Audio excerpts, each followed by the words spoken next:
Estamos en plena conmemoración del Día de los Derechos Humanos y el 54 aniversario de la aprobación de la Declaración Universal por la Asamblea General de la Organización de las Naciones Unidas. Y en Puerto Rico se ofrecieron detalles sobre los resultados de un encuentro sobre estos denominados pilares de la libertad, justicia y paz en el mundo. Para analizar los resultados y las acciones a seguir se encuentra con nosotros el licenciado Fermín Arraiza, quien ha sido el coordinador de este encuentro de derechos humanos en Puerto Rico.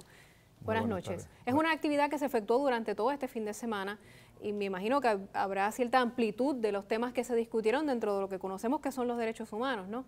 Eso es así. Hubo invitados internacionales, también contamos con la participación de distintos abogados y especialistas en derechos humanos de Estados Unidos y América Latina, donde se discutieron distintos temas relacionados con los derechos humanos, tanto dentro de Estados Unidos, hacia dónde va dirigido el sistema de justicia criminal en Estados Unidos, y culminó con la discusión del tema colonial de Puerto Rico, el encarcelamiento de nuestros prisioneros políticos y los prisioneros políticos en Palestina. Es decir, la autodeterminación es algo que no podemos separar de lo que son los derechos humanos que tienen los puertorriqueños.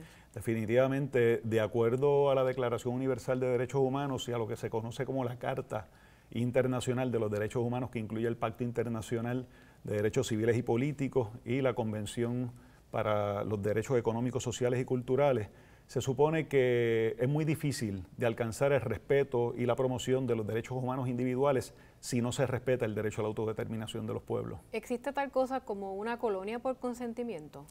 No existen colonias por consentimiento. Eso es un disparate jurídico. Podríamos decirlo así, ya que es como preguntarle a un esclavo si quiere seguir siendo esclavo. El derecho internacional es claro en cuanto al principio de autodeterminación como derecho inalienable. Nadie te lo puede negar, no importa qué, no importa que no hayan ratificado tratados internacionales.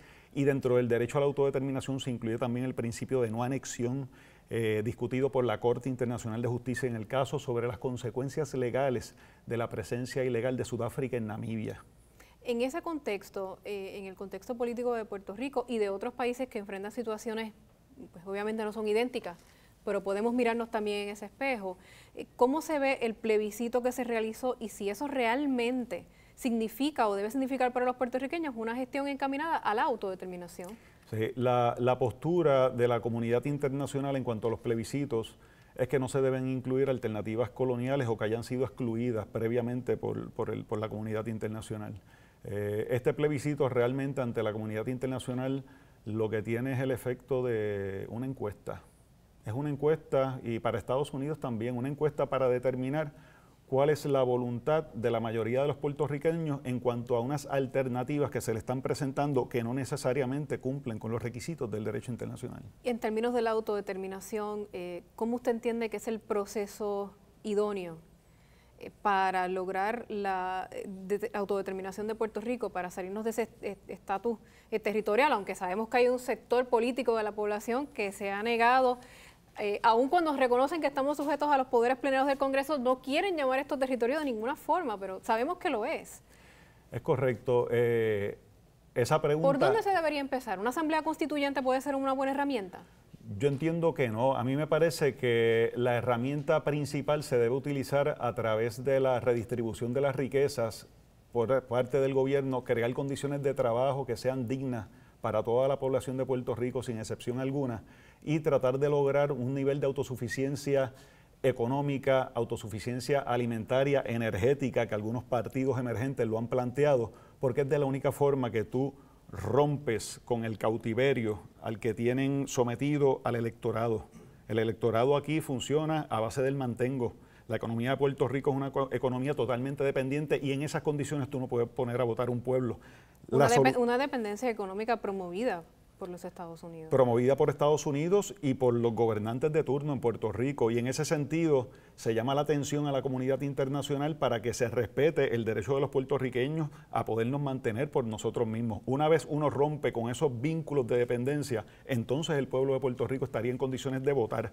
Pero llamo la atención sobre el caso de Namibia, porque en Namibia, Sudáfrica trató de llevar a cabo un referéndum y la Corte Internacional de Justicia les contestó que era imposible llevar a cabo un referéndum, que su presencia allí era ilegal y que lo que procedía era que abandonaran el territorio. Y eso es lo que compete en el caso de Puerto Rico que se solicite una opinión consultiva a la Corte Internacional de Justicia para que examine los más de 100 años de coloniaje de Puerto Rico bajo el yugo de los Estados Unidos de Norteamérica. ¿Hay jurisdicción para entrar a esa Corte Internacional en vista de que no tenemos presencia en las Naciones Unidas? Sí.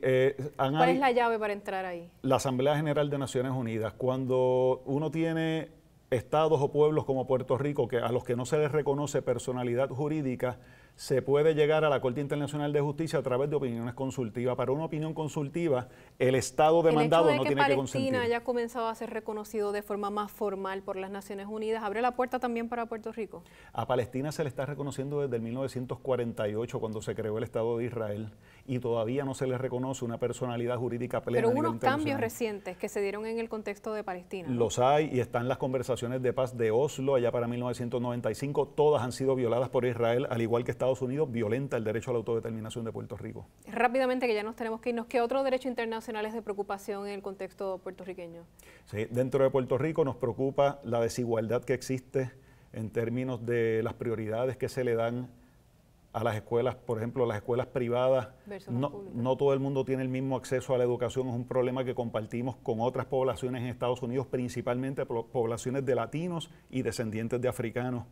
Es un problema porque te crea todo un germen de desigualdad social que provoca un malestar social que desencadena en la violencia, una violencia que estamos viendo nosotros aquí en Puerto Rico. Ese es el telón de fondo, la base de por qué estamos como estamos, obviamente. Y se debería atender, ese problema de fondo se debería atender y a nuestro entender, los gobiernos no están atendiendo esa situación y le toca a la sociedad civil pues llevar la voz cantante en este sentido. Gracias por haber estado con nosotros discutiendo este tema tan pertinente para el país. Gracias a ustedes.